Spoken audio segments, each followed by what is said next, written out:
พี่น้องเจ้าขาวันนี้เข้าช่อใบสีอันนี้โบราณดั้งเดิมโบราณตะกี้ตะก้อนแบบปูสังกะซ่าญาสังกะสีค่ะนี่เห็นบ่ครับพี่น้องขาเดี๋ยวพัชชาจะพาเฮ็ดอันเข้าช่อยาวๆไปมื้อนี้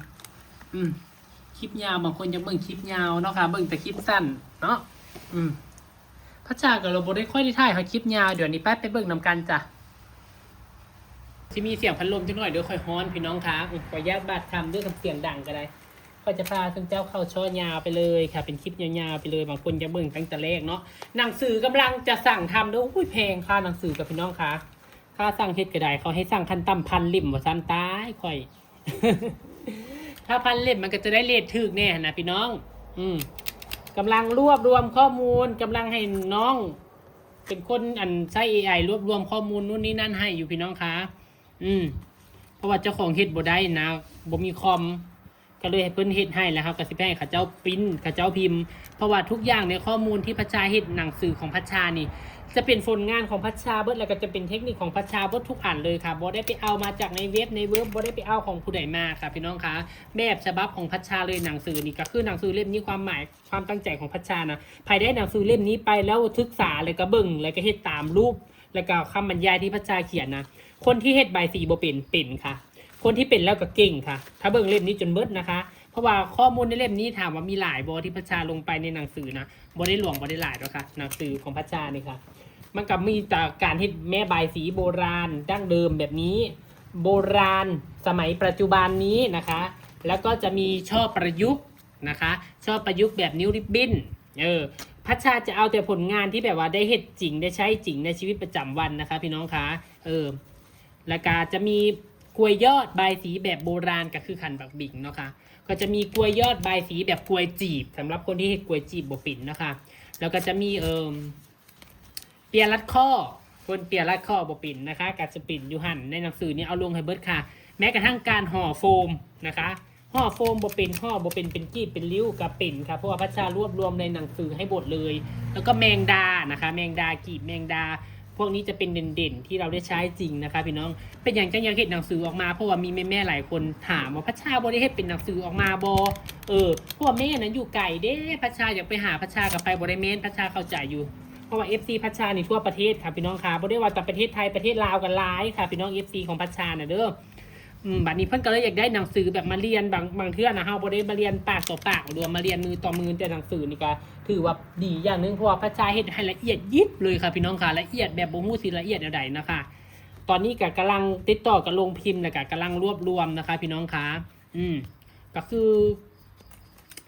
ว่าง่ายๆว่าหนังสือเล่มนี้นะใครได้ไปก็คือปิ่นเบิดแหละงานใบสีสำหรับคนที่มักใจมักจริงๆใจบ่มักกับบ่ปิ่นค่ะพี่น้องอันนี้สเตปเปอร์ค่อยใจบ่มักกับบ่ปิ่นเด้อพี่น้องเด้อใจบ่มักกับบ่ปิ่นเพราะว่าบ่ได้ลงมือเฮ็ดเบิ่งอย่างเดียวมันต้องได้ลงมือเฮ็ดนะคะพี่น้องคะเอามาว่าเรื่องอันนี้กันต่ออันนี้ว่าเรื่องหนังสือยาวได้พี่น้องคะให้ได้หนังสือมาก่อนค่อยจะเปิดให้เจ้าเบิ่งเนาะบางคนอยากได้รูปแม่ใบสีค่อยก็จะมีรูปแม่ใบสีให้พร้อมสำหรับคนที่ซื้อหนังสือไปนะคะเพื่อบางเพราะว่ามีตั้งแต่การเรียนใบสีต้องบอกกล่าวครูบาอาจารย์ค่อยมีพิธีให้เบิดทุกอย่างนะคะพี่น้องคะว่าต้องเฮ็ดแนวใดอันนี้คือแบบฉบับของค่อยบ่ได้อ้างอิงจากของผู้ใดเด้อค่ะแล้วก็บ่อยากให้ไปเปรียบเทียบกับหนังสือเล่มนั้นเล่มนี้นะคะพี่น้องคะอันนี้คืออ้างอิงเป็นหนังสือของพัชชาของตำราของพัชชาโดยตรงเลยนะคะพี่น้องคะอันนี้จะเป็นแบบโบราณนี่พี่น้องที่พัชชาเข้านี่จะเป็นโบราณดั้งเดิมนะคะดั้งเดิมแบบปู่สังกะซ่าย่าสังกะสีแบบพ่อแบบแม่สมัยก่อนนี่พ่อใหญ่ไม่ใหญ่เฮ็ดตะกี้กันแนวนี้ค่ะพี่น้องค่ะคนโบราณเขาเฮ็ดงานแต่งงานดองค่อยไปเบิ่งเนาะค่อยเห็นค่อยกับมากคืองามแท้มากเด็กเขาเฮ็ดแนวใดเด้จำสมัยเจ้าของเป็นเด็กน้อยไปนั่งเบิ่งผู้เฒ่าเฮ็ดครับมาเฮือนกับมาจีกใบตองได้มาจีกใบตองเฮ็ดย้อนว่าอยากเป็นเห็นมันงามหั่นนะเขาเฮ็ดพาขวัญแต่งงานหั่นนะก็เบิ่งแล้วก็มาเขาบ่ได้สอนได้พี่น้องอันนี้ฮะเบิ่งแล้วมันเป็นหั่นนะมันเบิ่งเบิ่งมือเขาเฮ็ดเอาแล้วก็มาจำไว้แล้วก็มาจีกกล้วยต้องกล้วยอยู่เฮือนเฮ็ดเล่นไปเล่นมามันก็พอมีพื้นฐานเล็กๆน้อยๆเนาะแล้วก็จะมีไปเรียนม .4 เขาไปเรียนอยู่อำเภอเมืองโรงเรียนบางกระแสวิทยาคมนะคะตำบลบ้านพึ่งก็มีครูชีววิทยาเนาะเพิ่นกับเขาก็สิส่งแบบว่าคนเฮ็ดงานฝีมือนะไปแข่งกันนักเรียนนะเพิ่นก็เลยถามว่าผู้ใดเฮ็ดงานใบตองได้หมู่กับอาชีพแต่เฮานะก็เลยได้ไปเรียนกับเพิ่นแล้วเพิ่นก็สอนให้นะคะเพิ่นก็บ่ได้สอนละเอียดได้พี่น้องเพิ่นบ่ได้สอนละเอียดได้ เพิ่นสอนภาษาสมัยนั้นนะเพิ่นเฮ็ดใส่กระดาษกีบแมงดานี่แหละทีแรกเลยกีบแมงดาเราเฮ็ดใส่กระดาษนะเฮ็ดแล้วเลยเราก็โยนให้ค่อยเราบอกไปเฮ็ดมาตอนเที่ยงเอามาให้เราเบิ่งว่าซั่นเอากระดาษเฮ็ดได้แรกๆนะมันบ่มีใบตองมื้อนั้นคือฉุกเฉินเลยแหละเพิ่นให้เฮ็ดมื้อนั้นก็เฮ็ดมื้อนั้นค่อยจำได้เลยเฮ็ดแมงดาไปให้เพิ่นเบิ่งเพิ่นก็ผ่า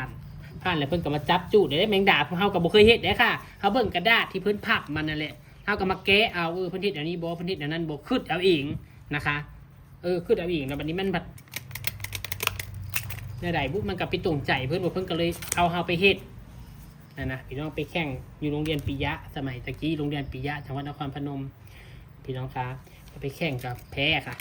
เพราะว่าประสบการณ์เฮาบ่ได้หลายพร้อมพี่น้องประสบการณ์บ่ได้หลายแล้วก็เจ้าก็เฮ็ดเก่งมีแต่ผู้เฮ็ดงามๆมาต้องยอมรับนะคะนครพนมนี่กระเทยเฮ็ดใบสีงามด้วยพี่น้องด้วยสิบอกหลายตัวหลายไปแข่งกับบ่ได้มีนั้นดอกกระเทยส่วนหลายพี่น้องกระเทยกับผู้หญิงนี่แหละส่วนหลายนะคะ ผู้ชายแท้ก็มีได้พี่น้องสมัยนั้นนะก็ไปแข่งเพิ่นก็มาบัดนี้เพิ่นก็มาสอนช่อประยุกต์แหละตะกี้เฮาบ่ฮู้จักช่อประยุกต์เข้าช่อประยุกต์ยังบ่ทันละเป็นซ้ำเพิ่นก็มาสอนช่อประยุกต์เข้าต่อบัดนี้พี่น้องคะฟังเพิ่นเล่าไปก็เบิ่งไปเฮ็ดไปนำเพิ่นก็มาสอนเฮ็ดช่อประยุกต์เขาจังเฮ็ดช่อประยุกต์เป็นสมัยตะกี้ช่อประยุกต์บ่มีริบบิ้นค่ะเพิ่นบ่ได้ใช้ริบบิ้นได้เพิ่นใช้ใบตองกล้วยแก่นี่แหละบัดนี้จากปี2ปีมาก็เป็นใบตองกล้วยอ่อนแล้วบัดนี้ก็เริ่มพัฒนามาเป็นใบตองกล้วยอ่อนแน่เป็นใบกระบือแน่แล้วบัดนี้นิ้วประยุกต์ค่ะตะกี้ค่อยบ่ได้ฮู้ค่อยก็ฮู้แต่นิ้วโบราณนั่นนี่แหละเพราะว่าเฮาบ่มีครูบาอาจารย์เฮาบ่ได้ไปสู่โลกกว้างเด้อยู่บ้านนอกโรงเรียนก็อยู่บ้านนอกบัดเฮาไปแข่งไปหยังเฮาก็ไปเห็นของโรงเรียนนั้นโรงเรียนนี้เป็นใบกระบือเอามาเฮ็ดบางคนก็เอาเป็นกลีบบัวสายมาเฮ็ดนะก็งามไปอีกแบบพี่น้องสมัยนั้นเนาะก็งามไปอีกแบบการที่เราได้ไปแข่งไปอย่างนี้พี่น้องมันบ่ได้แม่นว่าสิไปเอาชัยชนะเราไปหาประสบการณ์สมัยเราเรียนนะครูพาไปหาประสบการณ์ให้ไปเบิ่งผลงานโรงเรียนนี่ผลงานโรงเรียนนั้นก็ไปแลกเปลี่ยนกันพัฒนาในการสิมักไปยืนเบิ่งแล้วก็ขึ้นเขาเฮ็ดแนวใดอันใดเจ้าของเฮ็ดบ่เป็นก็แก้เอาเฮ็ดแนวใดแนวนี้แนวนั้นหั่นนะ2 4 6 8 10 12นั่นแหละอาจารย์คนแรกแหละที่สอนก็คืออาจารย์วรศิษฐ์ค่ะพี่น้องค่ะหรืออาจารย์เขียดนะคะเพื่อนเป็นคนสกลนครแต่เพื่อนไปสอนอยู่นครพนมนะคะก็เลยได้ความรู้ตรงนั้นมากับบ่ได้เก่งครับอันนี้พอเรียนจบมาแล้วก็บ่ได้เฮ็ดบ่ได้เก่งจะไปทำงานอยู่กรุงเทพกรุงไทยหลายหลายปีแบบนี้มาได้ผัวแล้วก็ได้มาอยู่หนองคายแบบนี้พี่น้องพอมาอยู่หนองคายค่ะบ่มีเวียกเฮ็ดได้แบบนี้เจ้าของอยู่กรุงเทพมา12ปีก็เป็นขี้ข้าค่ะว่าง่ายๆซะบ่อยากเป็นขี้ข้าเขาอีกแล้วมาอยู่นี่บ่มีหยังเฮ็ดเจ้าของก็เลยผัวก็เลยไปเฮ็ด YouTube เบิ่งนู้นว่าซั่นเฮ็ด YouTube กับบ่ผ่านพี่น้องเฮ็ดไปหลายอะไรเนี่ยบัดนี้ก็เลยไปเฮ็ดงานบ่ายสีนี่แหละลงไป YouTube อาทิตย์เดียวพี่น้องยอดวิวก็มาขึ้นผู้ภาพใน YouTube หั่นนะก็เลยได้เฮ็ดเป็นอาชีพมาเลยบัดนี้พี่น้องคะก็พอมาผ่านได้เงินเดือน YouTube เนาะได้เงินเดือน YouTube ก็บ่ได้หลวงบ่ได้หลายดอกแต่ก็พอได้อยู่ได้กินกุมเดือนว่าง่ายๆซะ6 8 10 12 13หลังจากนั้นก็เฮ็ดมาเลยบัดนี้เป็นอาชีพเลยบัดนี้พี่น้องคะเป็นอาชีพเลยเพราะว่ามันอยู่บ้านมันก็บ่มีหยังเฮ็ดมีแต่เฮ็ดงานหัวงานสวนเด้ตากแดดเมื่อยตอนนั้นก็เฮ็ดตากแดดตากในไปเฮ็ดหัวเฮ็ดสวนคือกันค่ะเฮ็ดไปยามมื้อเว้นมานี่ก็ไปเฮ็ดเวียกอยู่หัวอยู่สวนแล้วก็มายามมื้อแลงมาเลิกงานมาก็มาอัดคลิปลง YouTube แล้วก็ได้กินเงินเดือนใน YouTube นั่นแหละตะกี้กินเงินเดือนใน YouTube มาก็2 ปี 3 ปีจังได้มาเฮ็ด Facebook เรียวอันนี้นะคะพี่น้องคะเนาะจังได้มาเฮ็ด Facebook เรียวอันนี้Facebook เรียวนี่ก็เฮ็ดมาตั้งแต่แรกๆที่เขาให้เฮ็ดปุ่นแล้วพระเจ้าเฮ็ดมาหลายปีแล้วเลยพี่น้องคะเว้าให้ฟัง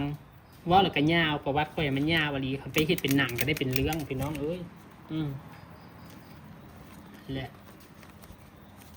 ก็จังได้มีพัชชามาในสมือนี้ก็ย้อนมี Facebook แน่มี YouTube แน่นะคะพี่น้องคะแล้วก็มี FC ถ้าบ่มี FC กับบ่มีพัชชาสมือนี้นะคะงานมันก็จะหลายขึ้นเพราะว่าเขามีคนรู้จักมี FC มีอย่างมันก็จะหลายขึ้นมันบ่ได้มีแต่แถวบ้านแต่ก่อนมันก็มีแต่งานแถวบ้านนะพี่น้องคะผู้นี้ผู้นั้นมาจ้างแถวบ้านนี่นะแถวอำเภอศรีเชียงใหม่นี่นะผู้นั้นผู้นี้มาจ้างมันก็บ่ได้เปิดกว้างเพราะว่าคนน่ะมักเบิ่ง Facebook หลายกว่า YouTube ได้พี่น้องคะมักเล่นกว่าบัดนี้ YouTube ตอนนั้นก็มีงานอยู่กับบ่ได้หลายซ้ำ Facebook พอมี Facebook แล้วก็จะมีงานแน่มีหั่นมีนี่เข้ามาแน่พี่น้องคะกันยังดีนะคะ ส่วน TikTok ก็ลงแน่บ่ลงแน่พี่น้องคะเพราะว่า TikTok นี่เฮาลงไปนิดหน่อยกับปิดเสียงนิดหน่อยกับพิดกดนะนี่แนวนั้นนะคะพี่น้องคะก็เลยมาเน้นลง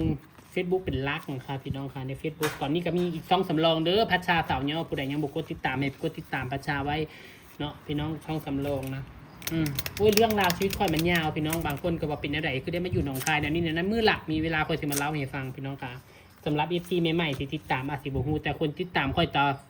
YouTube เงินใบสีพัชชาเนาะก็สิฮู้พี่น้องค่ะก็สิฮู้หลายอยู่เพราะว่าค่อยก็เล่าไปใน YouTube ก็หลายเนาะบ่ค่อยเฮ็ด YouTube มานี่ประมาณ6 ปีแล้วค่ะ YouTube นะแต่เดี๋ยวนี้นะยอดวิว YouTube ตกค่ะพี่น้องคะยอดวิว YouTube ตกแฮงเพราะว่าคนมาเบิ่งใน Facebook หลายนะคะตั้งแต่มีเรียวนี่เอาพี่น้องค่อยเว้าไปหลายแล้วมันเลยยาวเลยคลิปนี้เบิ่งค่อยเฮ็ดกับฟังค่อยเว้าไปนำเนาะพี่น้องเอาพี่น้องทำแค่นี้แหละค่ะ